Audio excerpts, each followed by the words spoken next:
Thanks to those joining me live and to those that'll be joining me and Cali Enigma on archive. You are listening to a Puncher's Chance, February 4th edition. What's going on, Kelly? Oh man, same old man. Pretty good. Can't complain. You know what I mean? Quite a Definitely. bit going on the boxing. A No lot of doubt about weird stuff that. going on the boxing. A lot of weird things going on. Ash and Uncles could not make it on tonight, but we wanted to make sure that we did have a Puncher's Chance on live tonight. And in the last second, pitch, I reached out to Kelly Enigma, and he took his time to join us here tonight. So we want to thank you for that. Um, let's start off with this, man. A heavyweight fight that's been. It's. I'm not sure, 100% sure if it's official yet, but it looks like it's going to get done. Usyk versus Chisora. This fight, Kelly, how do you see this potential matchup? Um, a lot of people are saying Chisora too big for Usyk. Some people saying, nah, you know what? I think Usyk can take him. Well, how do you see it? How does Kelly Enigma see Usyk versus Chisora? Well, it all depends on what Usyk week which shows up, man. I mean, it's kind of a wild card. If you just go by what happened in this last fight, Usyk doesn't even look like he even belongs in the heavyweight division. And also depends on Chisora's gas tank. But if Usyk can find a way to be a volume puncher, can move, can pivot out of the way, can stay behind the jab, and can just continue to try to get out of range, or at least to stay out of danger, he could potentially win a points battle. But man, I just don't know. It's such a wild card because you kind of want to believe that Usyk, you know what kind of fighter Usyk is, but damn, you wonder, is the extra weight hurting him? He said he wants to be heavier in his next heavyweight fight. Is that going to kill his stamina? If you saw his first fight at heavyweight, his stamina, or I should say his punch output decreased. So that's my question. And it makes sense. The heavier you are, you're not going to throw as many punches. Right. It's just not realistic, man, which is proof to everyone that drug Big Miller or he was juicing. You see it with his punch output was ridiculous for a guy his size because it wasn't realistic. It was fake. It was manufactured due to, HGH. So I don't know. I got to see if Usyk comes out throwing as many punches he threw at cruiserweight in this fight. I'm going to be very skeptical of this. Just I'm serious. I'm going to be very skeptical. My eyebrows are going to raise. I'm going to look at him differently. If his punch output goes down from the last fight, okay, then I said, okay, maybe he's not taking anything. I don't know, man. This is the fight I wouldn't want to bet on because I don't know. I don't know what kind of Usyk shows up. If I knew, it would have been nice to see him get another fight in, so I can get a better determining factor to see how he will look at heavyweight, because this is kind of jumping in the deep end of the water of the pool, especially for him. Not just Derek Chisora is just a great fighter or anything like that, but Usyk seemed to have trouble with the bigger size man. And the Weatherford, Chaz Witherspoon getting up off the couch. Just based off the way he looked, Tyrone Spong probably would have knocked Usyk out in the first fight. And I think that's why they looked to get up out of that fight. Usyk probably didn't look that good at training camp. So I don't know, man. I really don't know. But you got to believe that Eddie Hearn wants to make the Usyk fight. He's been trying to build this for like the last few years.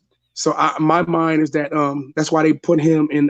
They had him fight in the UK versus pretty Ricky, man, pretty Ricky. What I mean, aka Tony Bellew.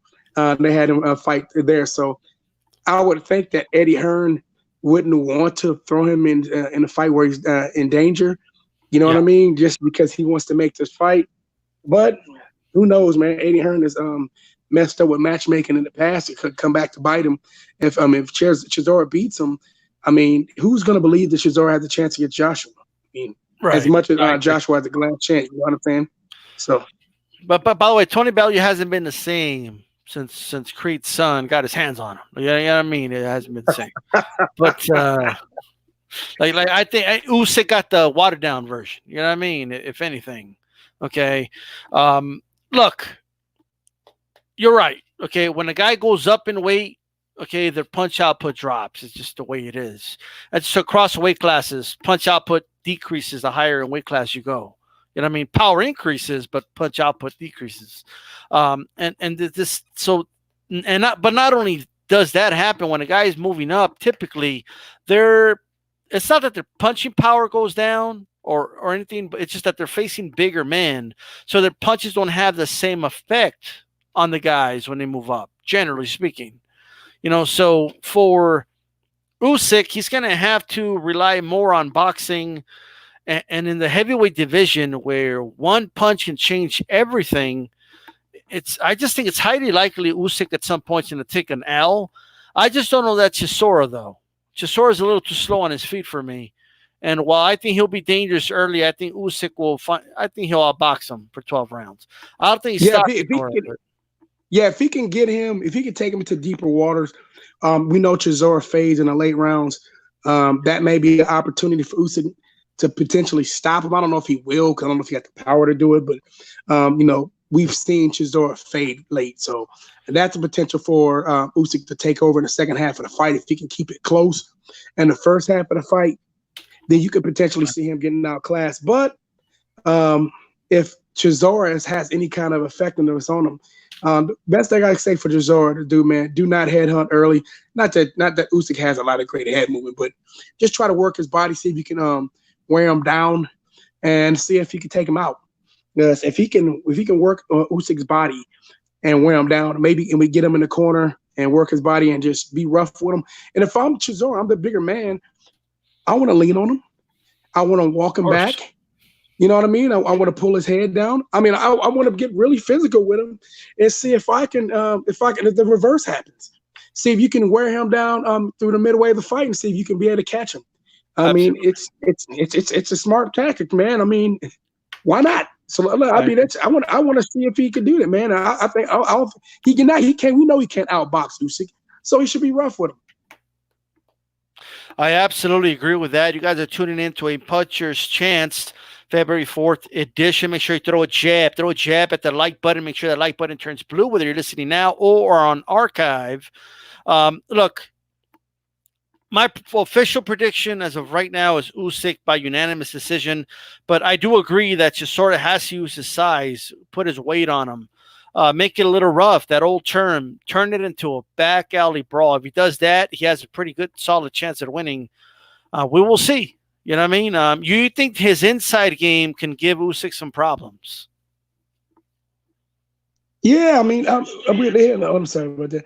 Yeah, Usyk. I mean, Chisora does work the body. That's one thing that we've seen in his fights. He will go down to the body, and he's consistent. He throws combination punches down there. So that's his real only chance, man. If Usyk is effective with using his footwork, throwing punches and pivoting, I think it's going to be a lone night for Chisora if he's looking anything like he did. At his best, it's just not going to be a competitive fight at all. Even with Chisora having stamina early on, he can potentially make Chisora look very silly. We've seen Chisora struggle with boxers in the past, so it's something to see, man. It's something to see. But if Usyk can't beat Chisora, man, he needs to move back down to cruiserweight, man. There's no hope for you at heavyweight. Zero. If you can't beat Chisora, you're not going to beat Dillian White. You may not be Povetkin. You're not going to be Parker. You're probably not going to beat Dominic Brazil.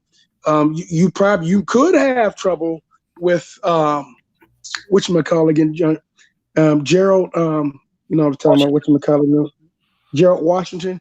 You know what I'm saying? Those guys are going to give him problems.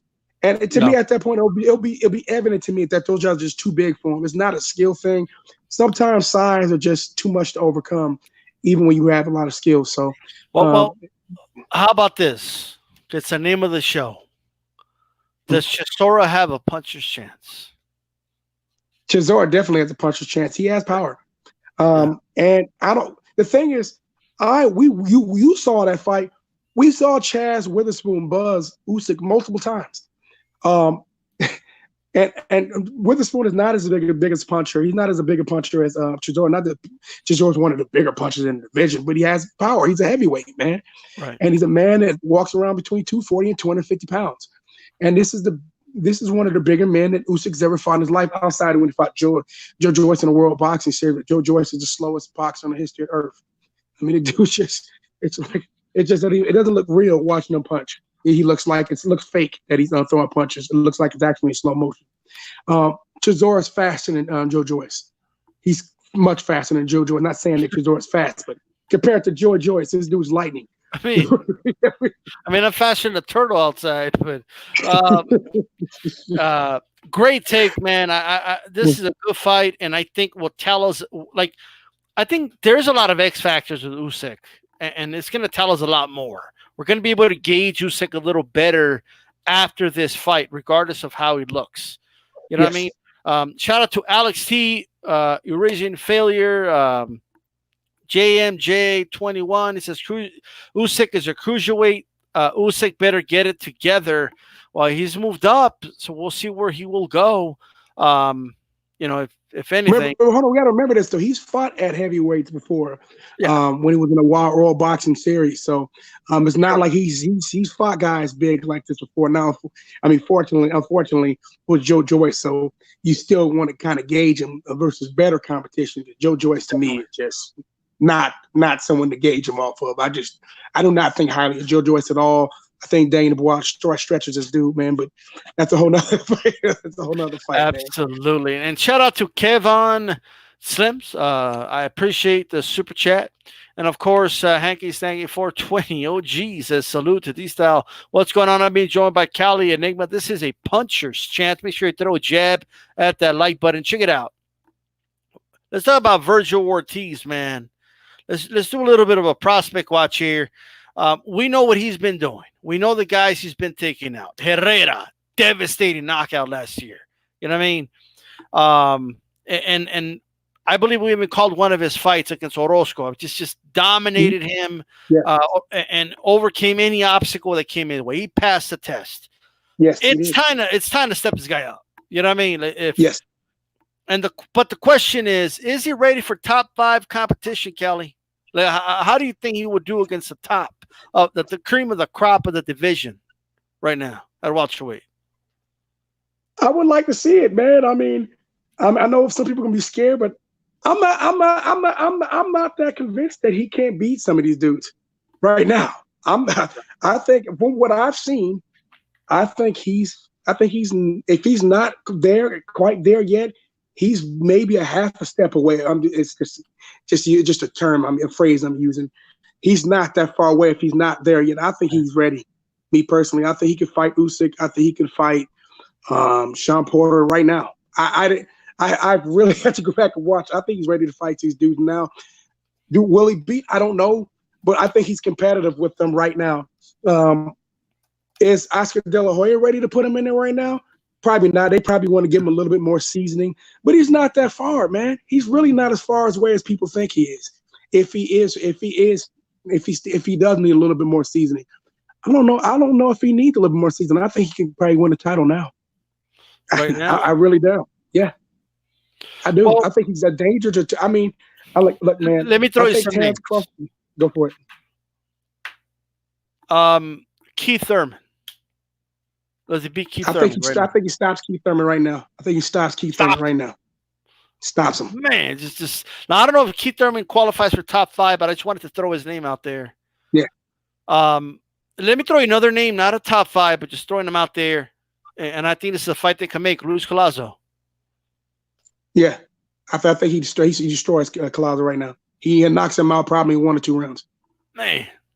Well, one more before we get to the big names. Omar Figueroa. Okay. Oh, he destroys Omar Figueroa, man, in like 4 or 5 rounds. Okay. Knocks out. He knocks out. To me, he knocks out all 3. Knocks them all out. Smooth out. Okay. Yeah. Sean Porter. Yes.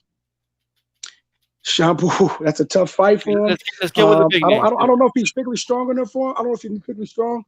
That's a tough fight. I think it's a fight that he could potentially that fight could either be a draw or he could probably win on decision.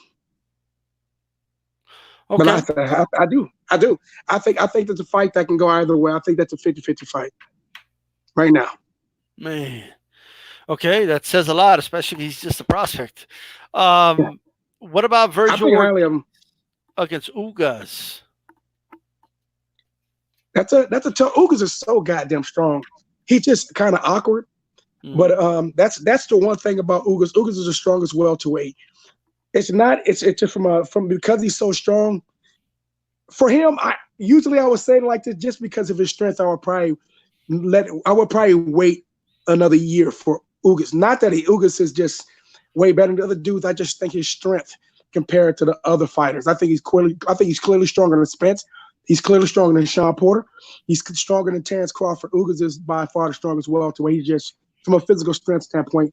I don't think he's quite ready for Ugas. I think that can potentially be intimidated and may, could be intimidating for him. So I would wait on Ugas. But everybody else, I think he's almost just about ready to be there. Even Spence. Crawford's tough because he can outbox. But Crawford's such a dog. He'll want to stand in the pocket. His chin would Vergil Ortiz's chin would definitely get tested against Crawford. Yeah. We know that Crawford tends to be a dog. Ortiz has real power. If Ortiz drops him, he's going to be hurt badly. So I don't know, man. That's a tough fight right there, man. I would favor Terrence Crawford slightly for the experience and the ability to be an outboxer. So I favor Terrence Crawford because of the experience and the fact that he can switch southpaw and orthodox, and he can maneuver around, and he has power, and he sets up sets up punches real well. But it's a fight that Ortiz got a shot against anybody, man. His power is legit. It's real. He has a shot against anybody. It's real, man. And and look at his corner, man. He has Robert Garcia in his corner. He has a legit shot against anybody, man. For real. Okay, what about Errol Spence? That's a tough fight, man. That's a fight I want to see. That's a fight where both guys are going to fight on the inside. Errol Spence is also very strong. That's something else where I don't know if Ortiz is the strongest. I don't think he's the strongest Errol Spence right now, but I think he's a bigger puncher than Errol Spence. At least from what I've seen, he appears to be a bigger puncher. I never thought Errol Spence was a massive puncher. I thought he was a damage by accumulation kind of puncher, whereas Vergil Ortiz has pretty close to, I don't think it's quite there, but pretty close to one punch knockout power in both hands. Not quite there, but pretty close. But massive power, thudding power, very, very damaging power. He doesn't have to hit you. He doesn't have to beat you up over a series of rounds to break you down. He can pretty much fuck you up with a few shots, man, and ruin you. So yeah, his power is he has such game-changing power. And he's technically skilled, man. He is just technically disciplined. He's a technically disciplined fighter. He's very technically sound, man. That's what you don't see in a lot of prospects. He is fundamentally sound. He is fundamentally sound, man. You can't get away from that. You can't ignore that. You can't deny that. He's special to me, man. He's special. He's one of the next cream of the crop. I look forward to watching him and Boots Ennis, man, get it on one day, man. That's gonna be special. And that fight right there, man. I believe in those two dudes right there, man. It's good. And I'm telling you right now, I don't see anybody in the welterweight division. Maybe when Devin Haney, if he gets up there with them, he's about the only other one, and Lopez. That's it, man. But funny thing is, those other two get up there. That welterweight division is going to be pretty scary again, man. You start to think about it from that standpoint. But Josh Taylor. I'm going to tell you this right now, Josh Taylor and Jose Ramirez cannot beat Vergil Ortiz right now. He destroys both the champions at 140 right now. He destroys both of them. He also destroys Regis Farley too. He can't make the weight, in other words. Yeah. If they could come up there, Josh Taylor said he wants to come up here by the end of the year. That's a fight I would love to see. I think he destroys Josh Taylor in 5 rounds. Huh? Yeah, I agree. He beat Josh Taylor. Alex is saying that we're part of the Ortiz fan club, but then he says he thinks he could beat a Spence. So I don't know where you're at, Alex T. AJ 10 in the house. What's going on? Eurasian failure brought up Danny Garcia. How about Danny Garcia against Ortiz? That's a good fight too, man. That's also a fight he has to be very careful because Danny Garcia has good timing. And he has solid power, man. Now, also, I think this last fight with Danny Garcia having to cut weight, I think it had an impact on how he looked. I thought he kind of looked the same, but also think it had an impact on his he didn't seem to have the kind of snap on his punches from this fight. And I think he didn't have the kind of camp that he should have had. he said he had to cut like almost 30 pounds, man. That's ridiculous. So What Danny about Garcia, man, what he hadn't about been. What? what about Victor Say, go Ortiz? ahead. What Victor about Ortiz, Victor yeah, Ortiz? he destroys him, man. I He'll mean, Victor Ortiz was lucky to make it out the first round, man, for real. he'll beat the Ortiz out of him. Like you're like, Yeah, give me that last name. Like you know what I mean? yeah. Like, you ain't keeping his last He name. might, yeah, man. There's not too many guys that can be competitive with at welterweight with Virgil Ortiz right now. Not too many outside of the top dudes. It's a dangerous fight for Manny Pacquiao. Manny Pacquiao, it all depends because he can also get really old overnight, but that can be dangerous for him because he's so old. But Manny Pacquiao fades late. If Virgil Ortiz can take his power, he can Yeah. stop Manny Pacquiao late. That's what it takes for Manny Pacquiao. Still has power, man. That's something that Well, I that can't was deny. going to be It's a my dangerous next fight one. for him. Yeah. Yeah, I was that's a going to dangerous ask. fight even for Spence. Okay. So Yeah, it's a dangerous Pacquiao fight. Ortiz, if it were to happen right now, who would you favor though? Whew. I think only reason I would pick Pacquiao because of the experience. But I mean, it's not. I would say I'd be confident about it. You know why I wouldn't be confident about it? Because Manny Pacquiao has shown that he's especially toward the later half of his career, he fades late in fights. And against somebody young like Virgil Ortiz, you do not want to fade late against a young, skillful. You know what I mean? And I'm talking about skilled, disciplined, and technically sound fighter like Virgil Ortiz. Man, you do not want to get tired late and leave a hole where he can ruin you. Yeah. he will tell you what. you. Alex T is confident that Danny Garcia knocks Virgil Ortiz smooth out. He's confident. I'm not. Are you? No, I'm not. I'm not confident in that at all. I'm not confident in that at all, man. He's a dangerous fight. He's a dangerous fight. Now, Danny Garcia has a chance. I don't know if anybody stops him. Some people are just born with the great chin and you just can't stop him. So I think if Virgil Ortiz would have to stop Danny Garcia, it would have to be like to the body or something. Danny Garcia just proven that he just has an amazing chin. So I wouldn't pick anybody to stop Danny Garcia, man. I don't know, but Earl Spence too. Like I said, I don't know what Earl Spence showed the ability to be an out boxer. But a matter of fact, funny thing is Virgil Ortiz has actually in a Roscoe fight, he mixed it up. He showed a little bit of the ability to fight on outside. I said, what the hell? These are slipping shots, countering, fighting off the back foot, fighting off the ropes. I'm like, oh, okay. I did not see this. The guys that make it to the very top have to learn how to do a little bit of everything. Yes. And now Usyk Feller says Pacquiao's risky, but these days Pac-Man does fade late, but he still has to go with Pac-Man. What about AJ10 says Ortiz versus Mean Machine? Oh, he kills him, man. Come on. Kills him, man. He kills him. He kills Mean Machine. But yeah, he would have to respect, which he would. He would stay behind the jab against Mean Machine because Mean Machine would try to counterpunch him. That's what Mean Machine would do. Mean Machine would not try to engage with him because he know he'd get knocked out quickly.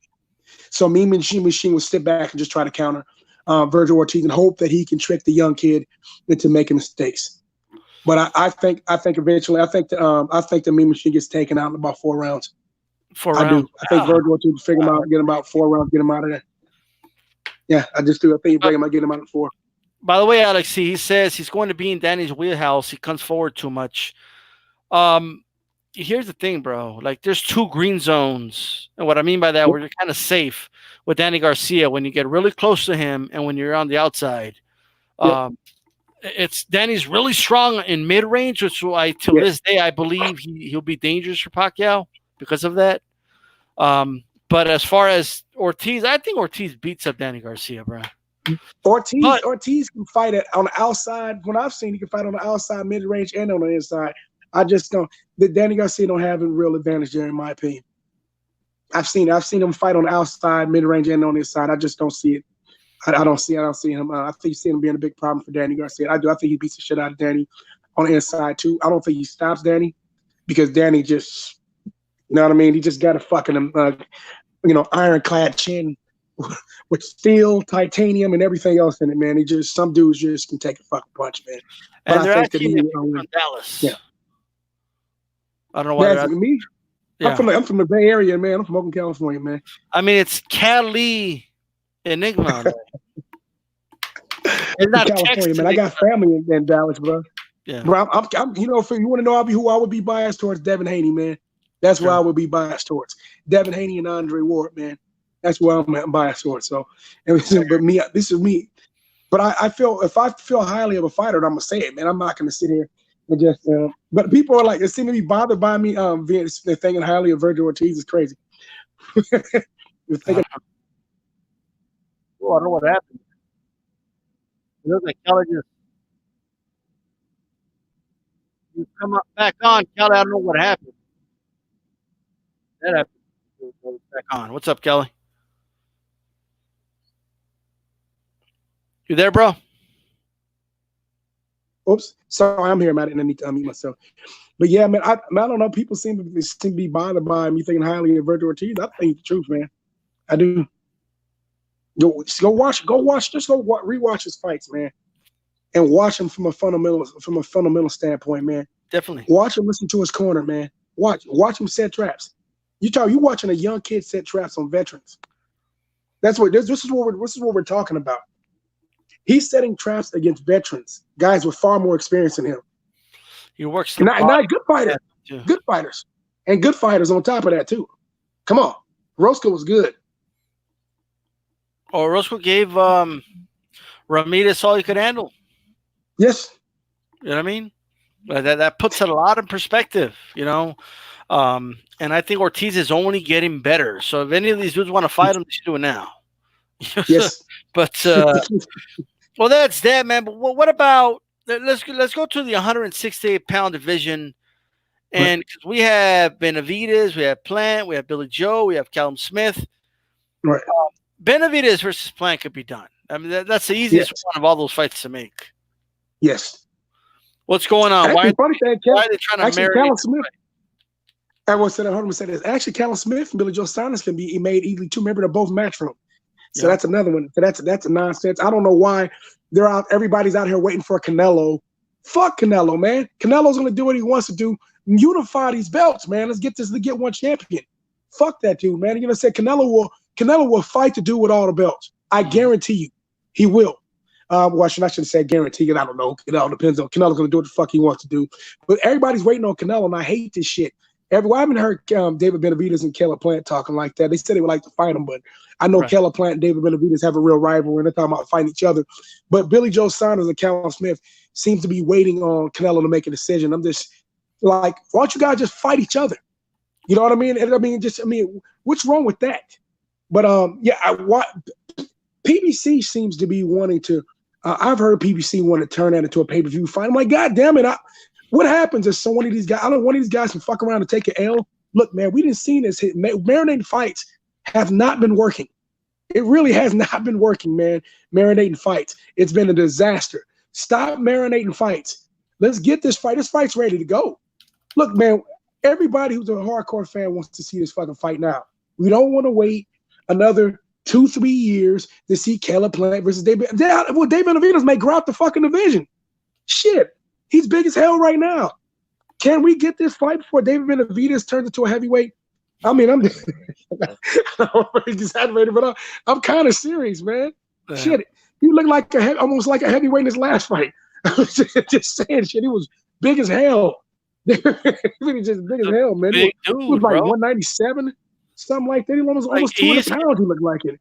He's going to be at 175 soon, I think. You know, yes. I don't see how this guy is going to be. At 168, not for the next 2-3 years. Hell no. They got to make this fight, and the time to make it is now. And this is one of the main problems with boxing. They don't make the big fights. You know what I mean? Like when they're supposed to make them. So people know what you're doing. Like you're just marinating it. So you're putting them against guys that they shouldn't really be fighting, and it gets old, man. Benavidez versus Plant is a 50-50 fight right now. Yes, let's see. Now. Like, you know, like this is a fight where people will be debating like who's gonna win, and that's what we want. All right. So they gotta make that fight happen. Shout out to Underground Asylum saying to D Styles and Cali salute. But we have to make this fight happen. Not every fight has to be a pay-per-view. You could put this fight on Fox. Who was this guy? This guy, Alex T said boxing fans are so impatient. Bro, I'm sick of this, bro. If you do this, look what happened at 154. We could have had Jared Hurd and Jamel Charlo. Then both dudes took a loss. And now we got Jason Rosario saying he wants to fight a mandatory before he considers fighting Charlo. And then he called him out after, but he's going to still fight a mandatory first. Look, dude, you got to make these fights ASAP, man. You can't wait. You cannot wait, or you sometimes you don't, or you it's just more time in between. You can't do that. You got to make them ASAP. It's a different era, man. It's not the old era. Fuck Marination. And not only that, bro. This is not the way it works. Like demand doesn't work this way, right? If you guys know anything about the economy, demand doesn't work that way. Oh, okay. I understand why Coke is going to be selling the sodas for 10 times the amount now. It's a business. We have to look at it where they're coming from. They want to maximize their profits, so we have to take it. Like, who does that? No one else. Only boxing fans do this, Kelly. Only boxing fans are understanding and put themselves in the shoes of the promoter and the manager and the fighters. They want to make more money. Let them marinate the fight. Only boxing fans do this. And no other business does this get done, right?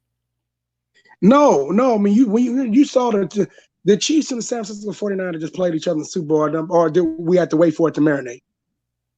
They just played, right? I mean, you don't hear in football like, you know what? I know this is a good bigger game, but it'll be bigger in 5 years. It'll be much bigger and much better in 5 years. You only hear this for fans. People keep talking about, well, you trying to compare this to Manny Pacquiao and Floyd Mayweather.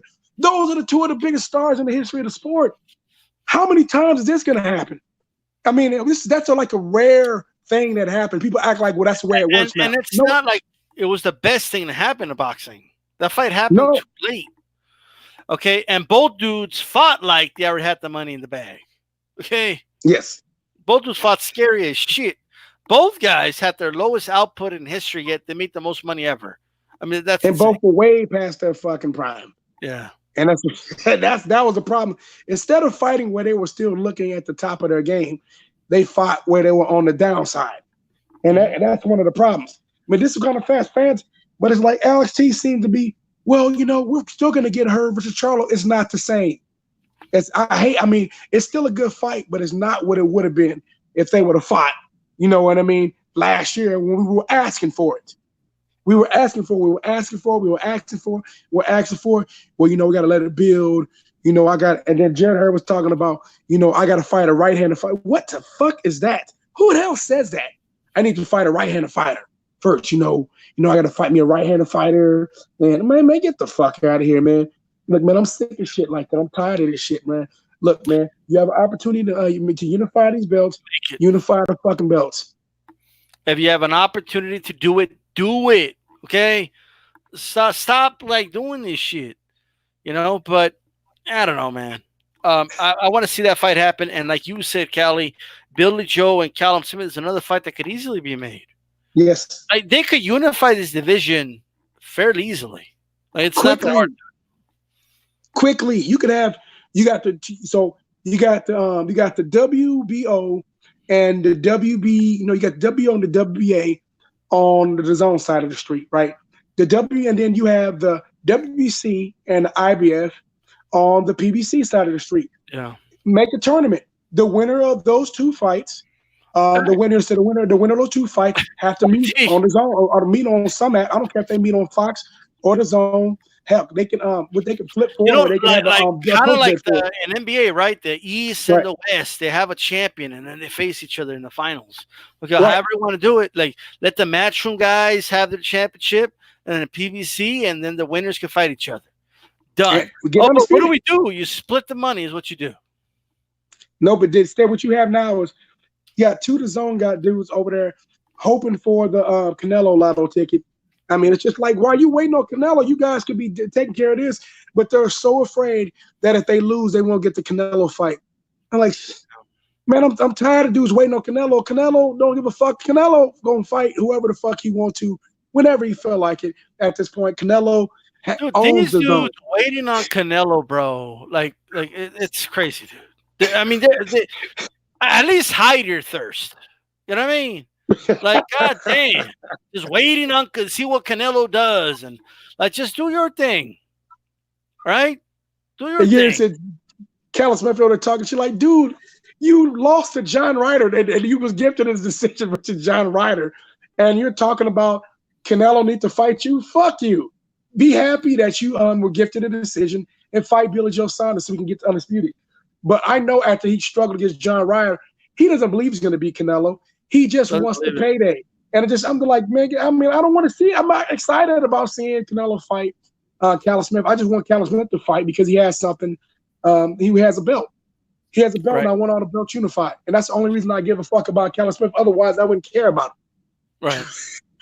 and here's the problem with boxing, man. Like, it's fans make excuses for the fighters, and oh, you boxing fans aren't patient.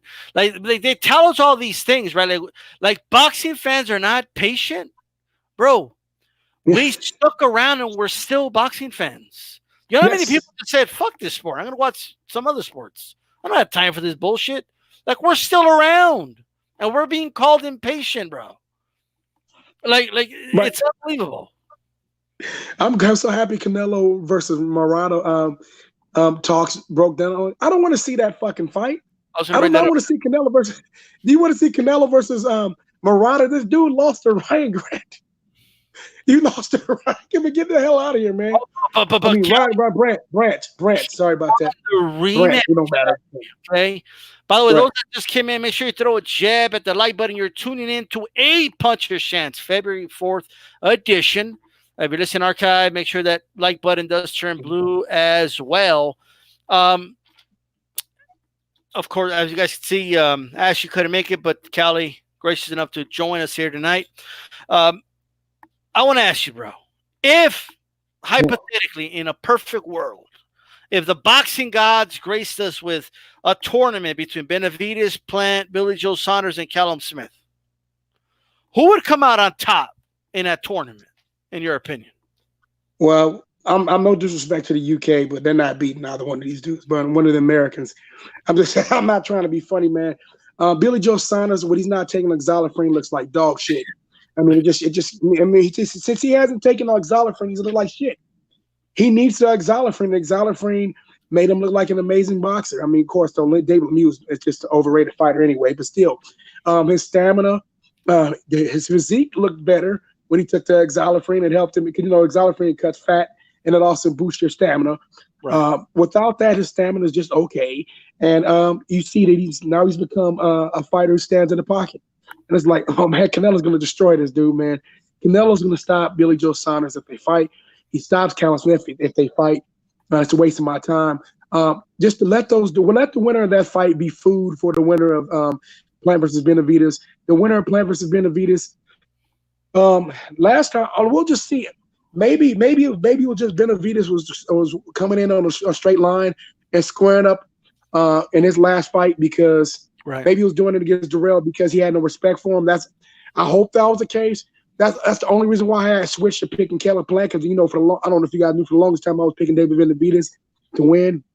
So maybe I'll back off because I think you told me, you said I think he was doing that on purpose because he had no respect for Durrell. So I'll back up off that and I'll just go 50-50 for now. I don't know. I don't know. I'm kind of scared about that. Yeah. Alex T picks Callum Smith, bro, to win that tournament. Right? Like he will be out of here. Get the fuck out of here. He will beat. Alex T said he will beat Billy Joe Saunders first, and then he wants smoke with Plant or Benavidez. He'll top. Both Plant and Benavidez stop Callum Smith. I'm telling you this right now, bro. I mean, that dude was getting buzzed by John Ryder.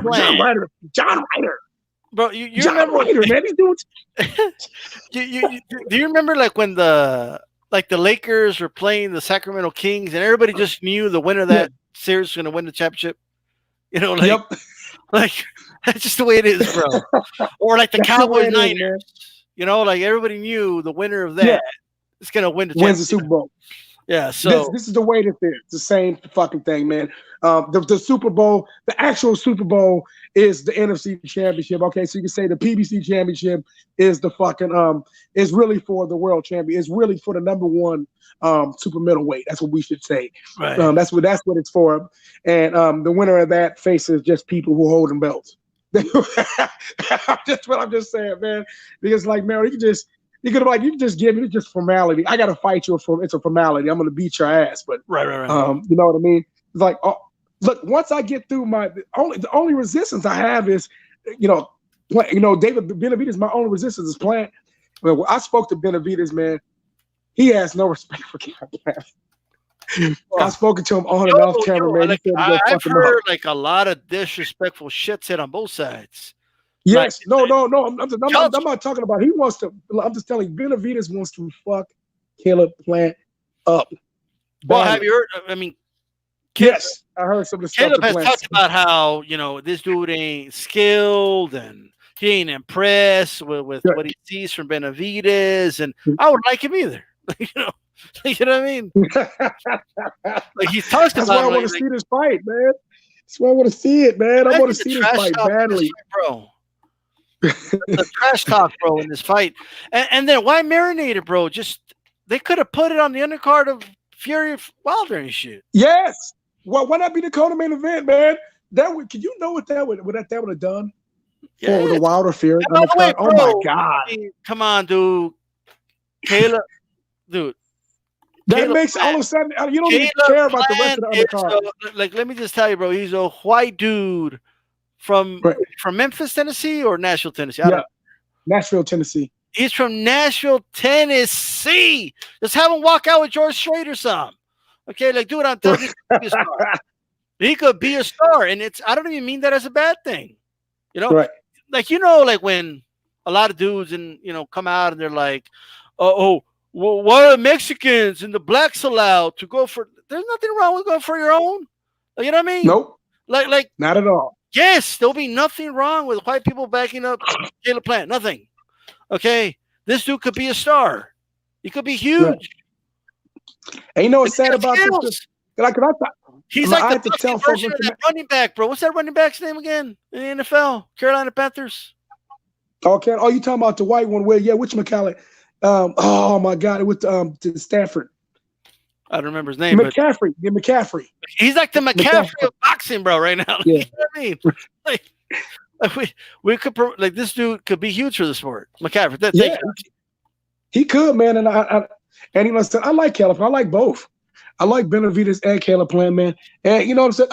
I've never been mad at that. Me personally, like most of the time, a lot of times I go for different fighters. Well, a lot of times I end up going for a lot of Mexican fighters because I'm from California. So, which is why I tend to go for Mikey Garcia. As a matter of fact, even in the Earl Spence Jr. fight, only reason I end up going against Mikey Garcia because I kept having dudes telling me on my channel, so you only saying that Mike Garcia gonna lose because Earl Spence is black. I'm like, dude, no, because Mikey Garcia is much smaller than Earl Spence, and Earl Spence is also a skilled guy.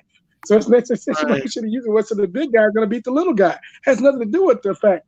I said, I've never picked this Mikey Garcia ever in my life. Matter of fact, I said, a lot of the dudes will come and talking shit. Didn't even know that Mikey Garcia used to be a part of Top Ring. I'm like, man, go sit your ass down. If you didn't know Mikey Garcia before PBC, sit your stupid ass down, man. Don't talk to me. I said, man, don't try to sit there and call me a hater or anything like that. Plus, I mean, if you've been on my Instagram, I got plenty of Mikey Garcia pictures and shit like that, man, where I actually went up to go. I got video footage of him. I kept taking pictures of him. A good dude, man. Mikey Garcia is a good dude, man. I just want to address something quick. So apparently, I don't know how, but there's talks about how supposedly Charlo I'm assuming Jamal openly ducked Canelo. But no, Paul, you cannot use a dude's promoter as a source. Like, well, Oscar De La Hoya said that he said a lucrative offer. He could have a copy of the offer that he's saying if he wants to post it online. Like, if it comes out like, hey, we offered, like, look at all these millions we offered Charlo and he didn't take the fight. I would love to see that. Yeah, Oscar De La Hoya said he sent him a lucrative offer, never provided evidence. I never heard shit about anything about Charlo receiving no offer, bro. Don't believe cokehead Oscar De La Hoya, bro. That motherfucker's a fucking liar. I don't believe none of that shit at all, bro. He never sent no fucking offer, bro. Never sent shit. He's a fucking liar. Now, if I thought he was gonna be talking about Eddie Hearn, the Oscar De La Hoya one is definitely a lie. Eddie Hearn sent an offer, but he never. But when here's the thing, he told his own people he offered $7 million. But when it was time for him to show the email that said that he sent an offer, he put his money on the money amount. Now, if you telling people that you sent $7 million, why wouldn't you be afraid to show the money amount in the email? That's fucking stupid. Unless you didn't offer $7 million. Unless you didn't offer $7 million. Like, do you guys know what a conflict of interest is? Do you guys know what that is? Hearn works for DAZN, and De La Hoya's with DAZN. So it's to their benefit to claim that no, it's Charlo that ducked the smoke. That's not like I'm not even saying none of it. I'm just saying I want to see the proof. Show me the proof. Like if it's true that they were offered a lucrative offer, I want to see it. That's all I'm saying. You know what I mean? But with that said, let's talk about the 154-pound division. In my opinion, one of the most underrated, underappreciated, and hottest divisions in boxing. Because it's all over the place, but I think that's a good thing. These guys are fighting each other. Upsets are happening. Rematches are happening. And a lot of great stuff happening at 154 pounds. Is it out of this world, Cali, to think that we could possibly maybe unify? And by the way, I want to say this real quick before I forget. If you guys want to say, well, why unify? I mean, they're just going to break up the belts anyway, right? That's like saying, why have the Super Bowl? You're going to start a whole new season next year. You know what I mean? That's like saying, like, well, why have the U.S. Open in tennis? I mean, you're only going to have another tournament later on. Guy like sports. Why play the World Series? I mean, you're going to play the World Series next year anyway, so it's stupid to try to win the World Series. You know, just never. Like, if I want to watch the Houston Asterix, okay, versus okay, if I want to see them, you know, I'm a Texas Rangers fan. Okay, so I was glad to see that they cheated, right? But with that said, anyway, I just want to throw a shot out there. With that said, I mean, is it not true though? Like they want to put asterisks on Barry Bonds, on McGuire, on all these. They want to put asterisks on batters that use. Who, by the way, Kelly, we're playing against pitchers on roids. Yes, you know what I mean? But let me tell you. Can I say this though? Since we're going to talk about that real quick. You still have to have skills. Look, man, Jeremy Giambi took steroids and he fucking sucked. There's been plenty of guys who've taken steroids who have done nothing in baseball. So you actually still have to have skill. You know what I mean? Steroids don't turn you into a star. Either you have the skills to be a star, or you don't. So that's why I disagree that those players should be in the Hall of Fame, because first thing, Major League Baseball turned a blind eye to all the steroid use. They knew it. They were trying to bring baseball back. So they allowed McGuire and Sosa. Now, they knew them dudes were juicing back then, man. They're full of shit. Yeah. They knew all those dudes were all full of roids, and they didn't care. They were on that don't ask, don't tell thing going on, you know? Exactly. So they knew about that. I'm not trying to hear none of that shit, dude. This happens in like corporations when they know their salesmen are cheating or not being honest with the client, and until they get caught, and they're like, "Well, we didn't know," and then they fire the salesman. You know what I mean? Like that. This is exactly what's going on. Lower level guy. Lower level guy. You want me to be honest about something too? I don't give a shit if they're roided up, because I know people hear me talking about boxing. I care in boxing because you're hitting a human being. Right. Baseball, I don't give a shit. The game was more exciting. Like the pitcher killing the ball 500 feet. You think I'm going to cry about that? Fuck him. See if he can hit it 600. They were filling out. Dude, baseball needs it, if anything. But you know, some baseball purists would be like, no, we can't do it. Dude, baseball is the same sport that didn't let minorities play for a long time, bro. Like, we don't put asterisks on that, by the way. Well, they cheated. How they cheated? They cheated back then too. They would shave down the baseball. They'd spit on the baseball. They used all kinds of different solutions and ointments and shit like that on the baseball to help the ball break more and shit like that. So, I mean, they cheated a lot back then and were able to get away with it. So, I don't give a fuck. Cheating is cheating. Man, I don't give a fuck, man. If your You get curveball caught. breaks, if your curveball breaks an extra 2 or 3 inches, that's an advantage. I don't give a fuck what anybody says. That's a major advantage, and they got away with that shit all the time. So Bro, I'm let not me trying to tell you hear none something, of that bro. shit. Like, even if you apply it, I know you can't really do it. You can't do this with boxing, but Yeah, if you knew if your opponent to throw a hook or a jab, that's a big right. advantage. If you Yes, it knew. is. So if you know if it's going to be a curveball or fastball, anyone that's played baseball knows that's a big advantage. It Okay, is. If you know, yeah, you still have to hit it. Like, it's not. right, Like, they could tell these styles it's going to be a fastball. I'm not going to hit it against a major league pitcher. You know what I mean? It's just not going to right. happen unless I get lucky or something.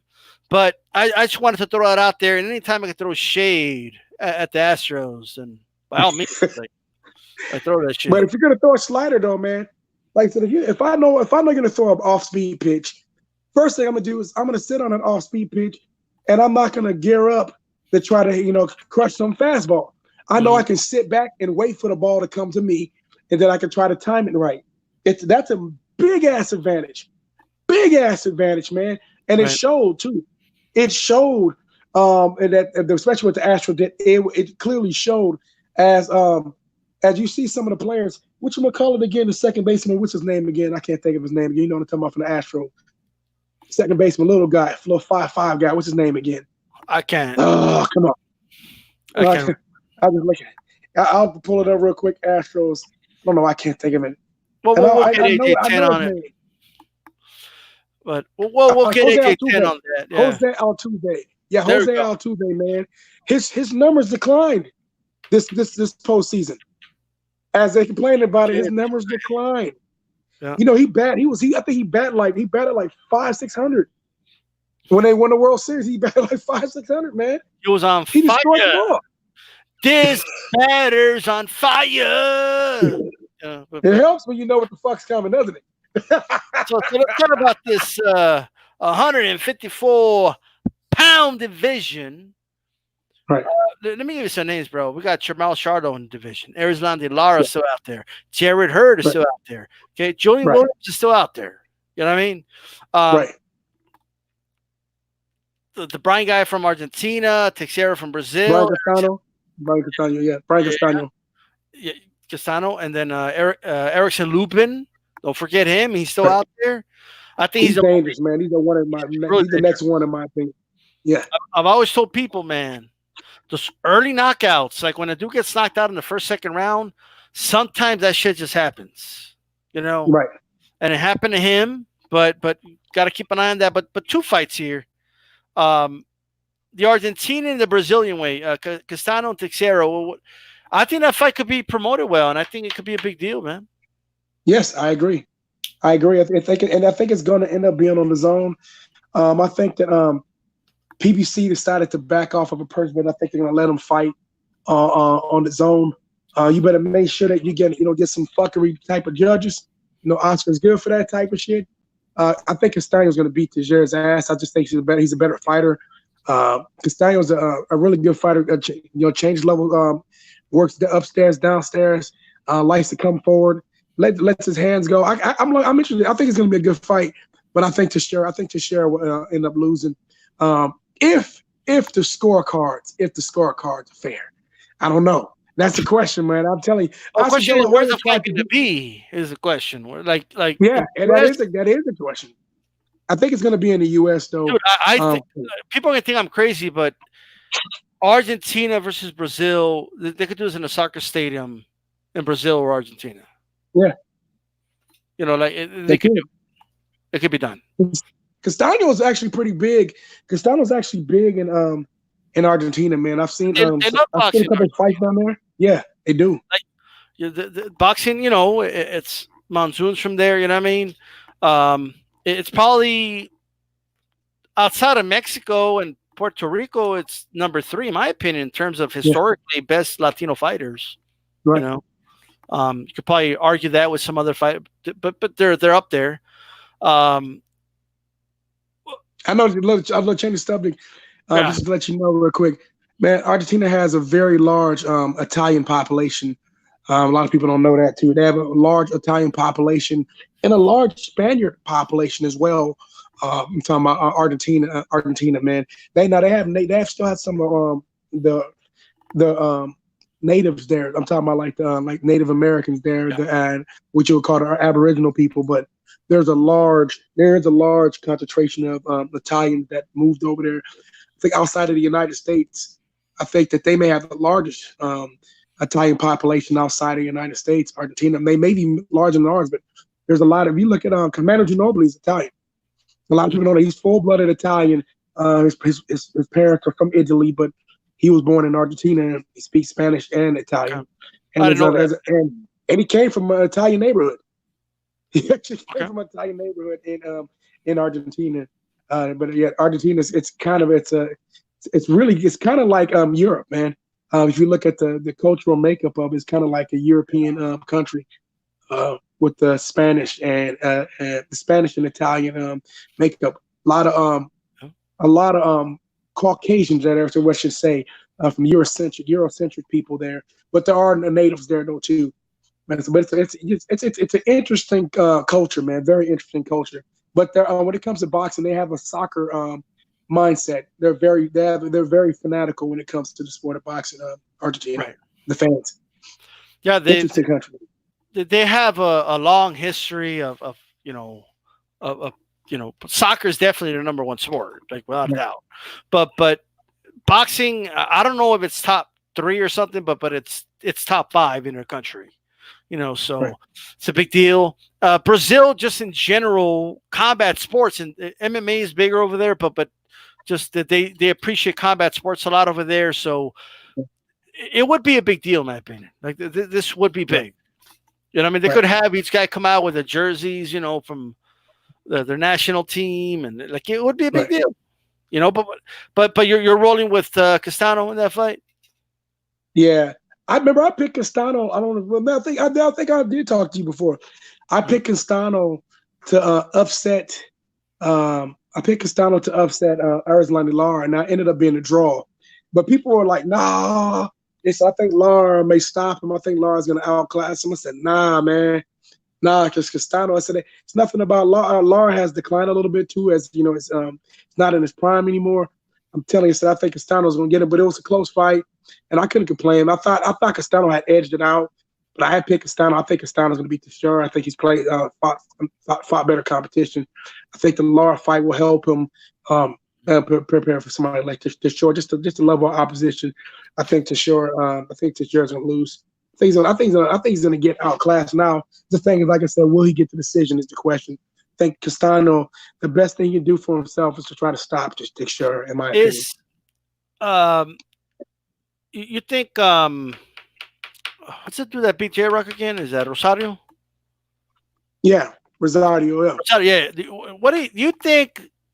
That was just like a big win for him, or do you think this guy's like a force of nature and a force to reckon he with? could be. He could just be a bad stylistic matchup for J Rock. Because looking at the J Rock, I don't think Jared Hurd would have beat J Rock in the rematch. It was smart for him to not take the rematch. Sometimes guys are just made for you, man, or just a bad matchup for you.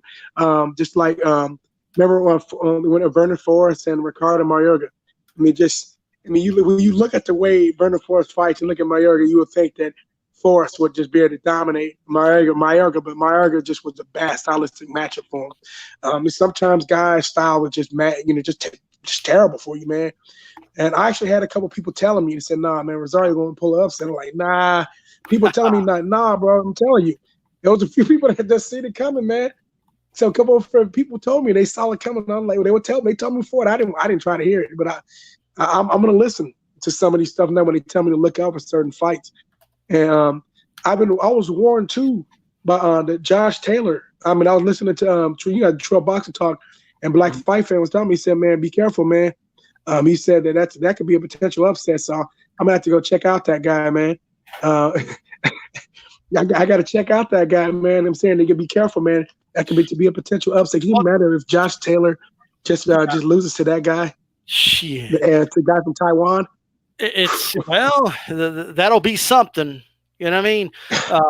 He probably wears trunks made in Taiwan, but Right. anyway, what about Jermall Charlo versus Arislan De Lara. Tell us about the history of those two guys, and not just that, a potential matchup between those two. I think I can get us closer to unifying this whole division. Yeah, I think that well, Jamal and Jamel Charlo, man, they used to be in the same training camp. They were both all three guys were trained by Ronnie Shields. Jamal Charlo and Arizona Lara are still trained by Ronnie Shields. And Jamel Charlo, of course, is with Derek James now. But Jamal Charlo and Jamel Charlo used to say, "Man, I don't want to fight him because our kids go to school together." But the thing is, Lara would say, "I'll fight you. Why not? I'll fight you. I'll fight you. You got a belt. I want to unify. I want the belt." So, he wasn't trying to use any excuses. But what the hell? Not again. Not again. What the hell was that? Oh man. Okay. Oh man. No. This time that just booted me off.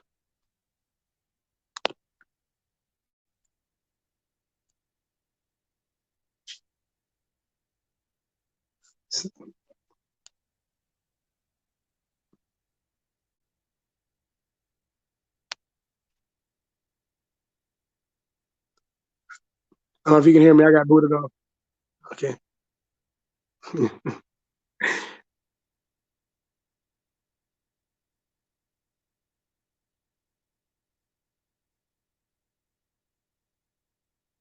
All right, can you hear me?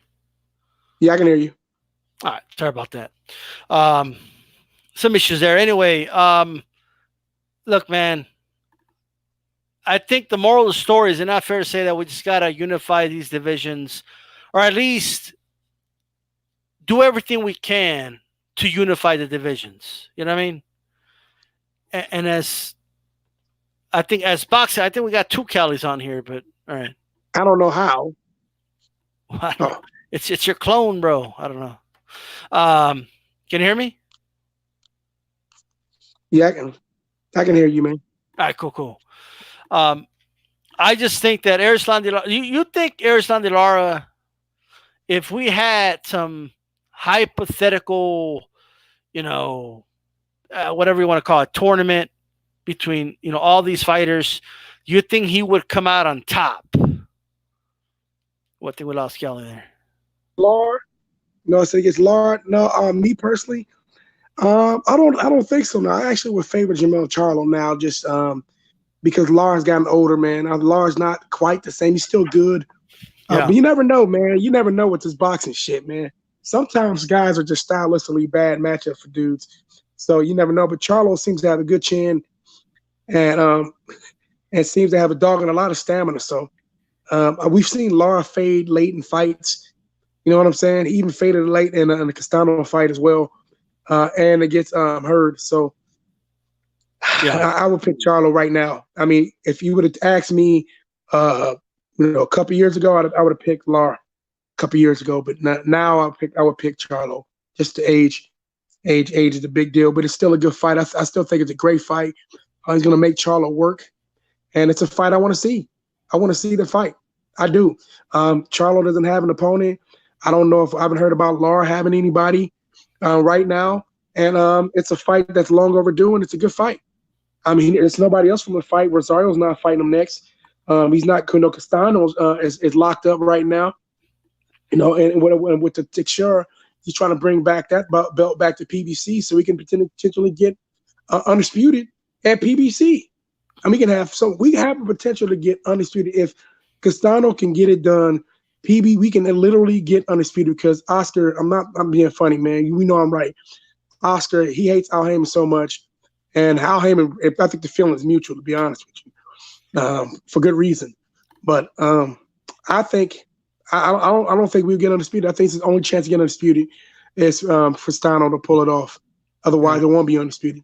It won't. And that's why we got to have the PBC fighter Castano win. Castano's a tough fight, man.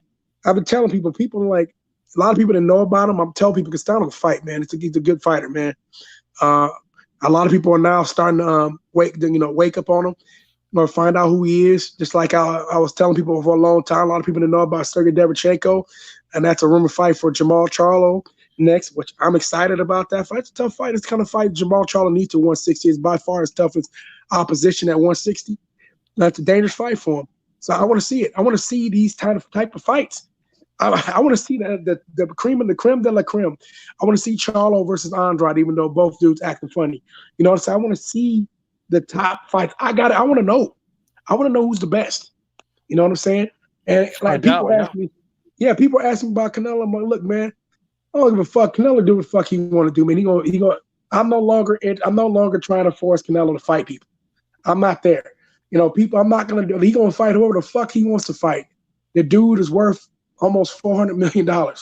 Canelo gonna fight whoever the fuck he wants to fight, and there's nothing that anybody's gonna do.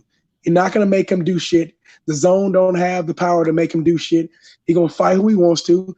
Either you can ride with it, or you can just shut up, or you can ignore him. I'm just going. I think it's possible he can get shamed into fighting somebody. You know what I mean? But in order to shame this guy, you guys got to start fighting each other. Stop being so thirsty for Canelo, and because if you're doing the same shit Canelo's doing, like, well, I ain't gonna fight nobody. Canelo's not fighting anybody. Then you're not fighting anybody either. No, you got to fight people, and then people got to start. You know, that way when Canelo has an interview, they keep bringing up your name. You know, like you got all. You know how to start. If you have all the belts, Canelo's gonna have to come see you, especially if you're at 168, right? Mm-hmm. It's gonna make sense if you have all 4 belts. I think that would get Canelo's attention. I do. Yeah. Just maybe I'm crazy, but I think it'll get his attention. And if he still don't want to fight you, he probably could be shamed into fighting. You could be like, you don't want to fight the undisputed champion, really? Right. Come on, so we'll see. I think Canelo will fight the undisputed champion. I don't think Canelo want to go through collecting the belts, though. I think Canelo would want these dudes to fight each other and then take the belt off of one of the guys. That's what I think Canelo would probably rather do in that kind of situation. Absolutely. Now, I don't know if he'll fight.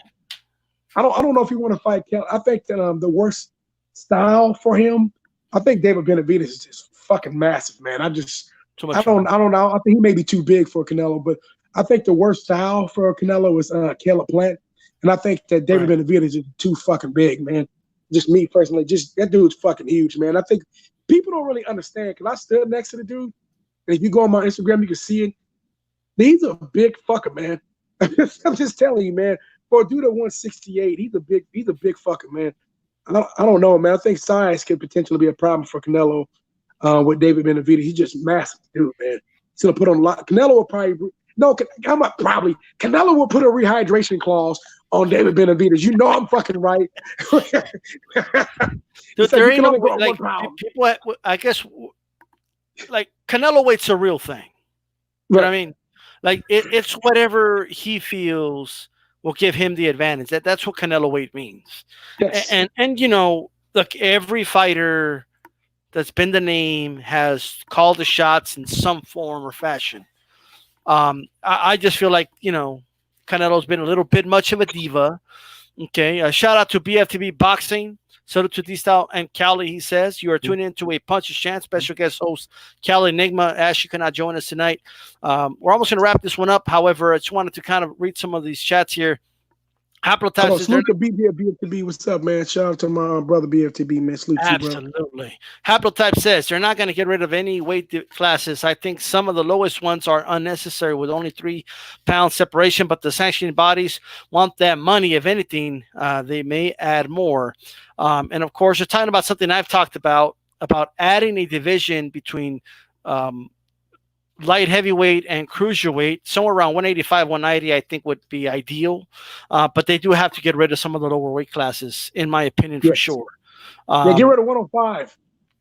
They don't need 105. No. Come on. What do we need? We don't need 105. You do know they added an atom weight, right? You know, that's like a real thing.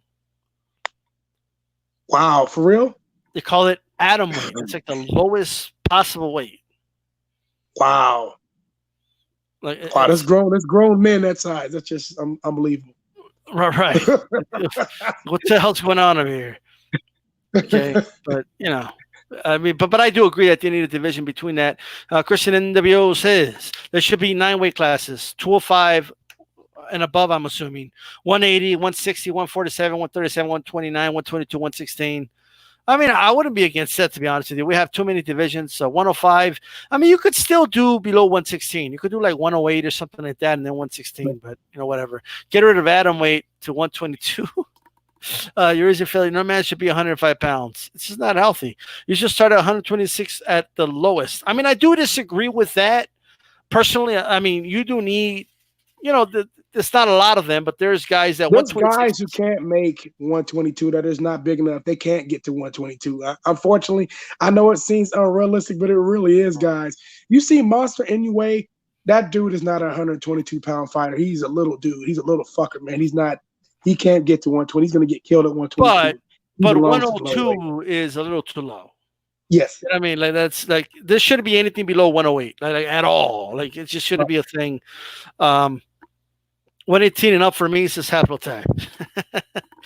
Yeah, it's like I said, Louis Neri, and we can forget about Louis Neri and Monster. He's just too big for Monster. He would probably literally kill Monster, man, if they ever fought. He's a much bigger man than Monster. It was a dream. I wanted to see it too. It was a dream fight, but I heard Neri's moving up now, so I don't think we're gonna ever see it. So horse jockeys weigh about 115 pounds. Horse jockeys are about bantamweights, yeah, for sure. Shout out to the horse jockeys out there. With that said, this has been a really good show. I want to thank you for joining me tonight, Kelly. I want to remind everybody about the shows. And by the way, make sure you visit mandatorydefense.com. That's Ashley's website.